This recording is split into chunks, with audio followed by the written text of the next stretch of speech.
So this video is briefly going over using body pressure to help keep your dogs from following you, particularly helpful for dogs who have some separation anxiety or who have a hard time leaving you alone. We have a couple of more clingy dogs here. So it just helps keep your dog from being underfoot, and it also teaches them that they can be without seeing you for at least a minute.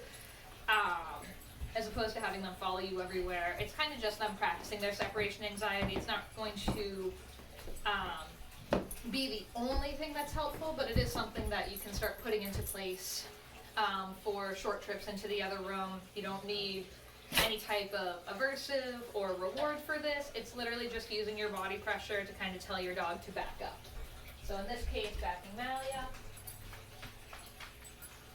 And then when I turn around, if she starts to follow me, I would turn back. So Roxy started following me, so I simply use my body pressure to back Roxy up. So back. When I turn around, if she keeps walking, you turn around again. Now, some dogs in the beginning, they're quite persistent.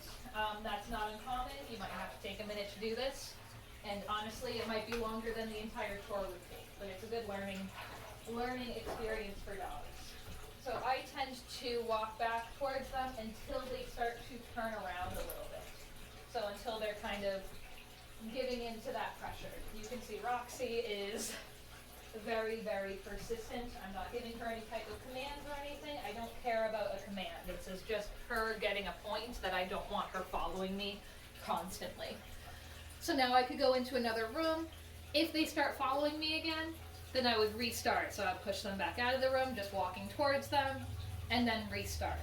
I don't care if she's sitting, standing, doing something else on her own. My only goal is that they're not following me at this point. So I'll walk into the other room for a second, see if anyone wants to follow me. And no one followed me. So you can use this for going to the bathroom, for doing the dishes, for when you're cooking, things like that. It's just teaching them a little bit of that impulse control, and again, that they don't need to be right there with you every second of the day. So have a little bit of patience, have a little bit of persistence. You don't need to get mad at your dogs. It's literally just using your pressure to walk into them.